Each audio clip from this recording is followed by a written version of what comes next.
Alors, premières impressions, bah écoute, déjà une grande joie, hein, parce qu'effectivement, avoir l'objet, il est beau comme tout. L'ouvrant, le panoramique exceptionnel, je dois dire, de Franiol, qui m'a vraiment épaté. Et ensuite, donc l'iconographie, rien à dire. Bon, j'avais un peu des soucis sur certains portraits, certaines images. C'est vraiment le beau livre. Et puis bon, donc je tiens à remercier Marie-Christine d'avoir eu cette idée au mois de janvier, puisque c'est elle donc qui a eu l'idée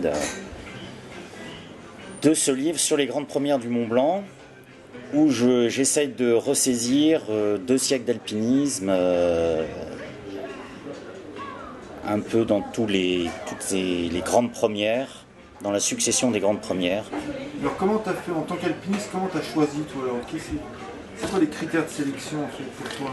Alors les critères de sélection, ça a été, je dirais, assez facile, pratiquement jusqu'aux années 50, hein, grosso modo, puisque, alors évidemment, la première ascension du Mont Blanc, avec donc la troisième donc, de Saussure, ensuite Henriette d'Angeville, l'alpinisme féminin, là on a développé, c'est pareil, c'était évident. Whymper, l'écuille verte, c'est le début de l'alpinisme acrobatique.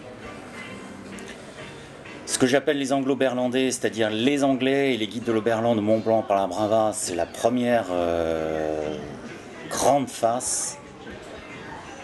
Et techniquement, en l'occurrence avec ce qu'on appelait les bâtons, hein, donc avec les alpenstock, un engagement exceptionnel, l'ampleur, l'envergure, bon là c'est évident. Charles Straton, c'est le premier petit dru, une escalade déjà technique, hein, c'est maintenant encore coté 4 dessus, avec une tentative en solo où il est monté pratiquement rien que, on dirait une cinquantaine de mètres du sommet, enfin de la fin des difficultés.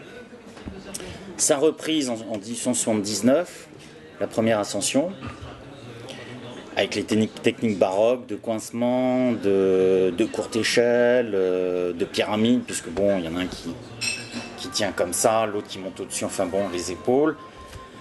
Memry au Grépon, ça c'est la grande classique, évidemment c'était incontournable. Maquignaz à la dent du géant, c'est un obélisque, c'est une montagne saisissante, on la voit de partout. Et le style Maquignaz, c'est un peu le début de, on dira, l'escalade artificielle. Ensuite, Émile Ray, c'est l'arête de Peutret, là c'est l'envers, le côté italien, c'est les voies engagées, les voies longues. La méthode en plus c'est amusant, enfin ce qu'ils transportaient avec eux, les bouteilles de champagne, le fait que le type parte le matin après 2 bivouacs juste avec un petit verre de champagne dans le coco, ça c'est excellent. Knubel c'est pareil, Grépon mer de glace aussi, premier grand passage technique en 5 sup, la sortie, la description de Jung, tout ça, c'est pareil, c'est indiscutable. La guerre, la coupure de la guerre, et on passe effectivement à l'entre-deux-guerres. Et là aussi, d'une certaine manière, c'est relativement évident. Amand-Charlet, donc, au Nant Blanc, la voie donc de 1928, avec un récit un peu hallucinant, hein, suite non pas une erreur, mais une impossibilité de passer, dû à des chutes de pierre. L'escalade glaciaire telle qu'elle a été pratiquée à l'époque, maximum de risques. La garde à droite, le couloir Lagarde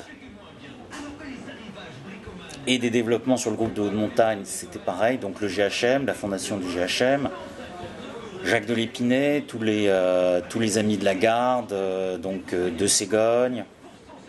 Ce qu'ils avaient pu faire auparavant, donc avant l'ouverture du couloir, le couloir Lagarde Ségogne au plan. 80 mètres invraisemblable, hein, avec la technique de l'époque, le type qui est obligé de tailler, aucune assurance, il laisse la corde molle entre eux, dans la mesure où il est inutile de s'assurer.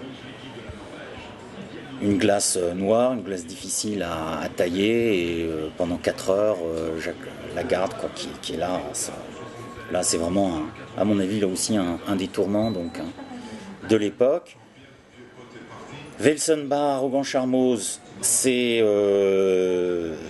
la résistance, les différents bivouacs. Ils ont fait plusieurs bivouacs, ils en ont fait 4 au total, dont 3 dans la tempête. Les types qui s'en sortent par leurs propres moyens, alors qu'ils sont pris sous le sommet, là, à 80 mètres sous le sommet, par une tempête épouvantable. Ils n'ont quoi? Ils n'ont qu'une Zdarsky, donc ils se mettent là-dessous. Normalement, ils auraient dû mourir, vu le matériel, vu la tempête. À l'époque, effectivement, il y avait des types qui passaient l'arme à gauche pratiquement en quelques heures, en une nuit. Faute de protection, d'équipement.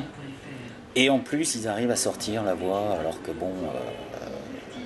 sans moyens, dans la tempête, après 4 jours. Donc ça, c'est exceptionnel. Pierre-Alain, la face nord des Drus, donc ça, c'est l'escalade moderne qui commence. Alors forcément, j'ai développé sur les Blozards. Alors moi, en tant qu'ancien Blozard, en plus, j'ai un peu un faible pour Pierre-Alain, pour l'escalade à Blo. Le titre du chapitre, je suis assez content, parce que les Drus, les nains, il y a un effet d'aller-retour. Les nains, évidemment, les nains de la forêt, les rochers.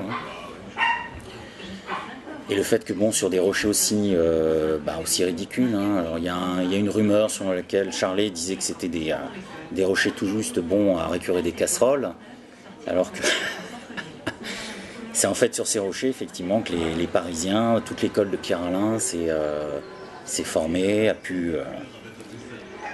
pu avancer, se perfectionner en escalade libre, faire la face nord, ouvrir la face nord. Ça, c'est vraiment une belle face. Un grand moment, et après on passe sur la course au Joras, donc avec les différents épisodes, le Croz, la Walker, les tentatives de Charlet, voulant passer sans bivouac, et un peu l'arrivée donc des Allemands sur le terrain, sur le Croz, Cassin bien entendu, la Walker. Là c'est vraiment tout un certain nombre d'épisodes. Gervasuti, toute la course, les types qui montent, qui descendent, qui tentent, et l'outsider complet qui arrive des Dolomites avec la carte postale, qui descend, qui reconnaît la Walker, qui dit oui, c'est là, qui remonte, qui récupère son matériel, qui téléphone aux copains, et ils montent et ils ouvrent, c'est d'emblée haut la main. C'est vraiment exceptionnel. C'est pour ça que toute cette période, je dirais, c'est assez facile. Après, à nouveau la coupure de la guerre.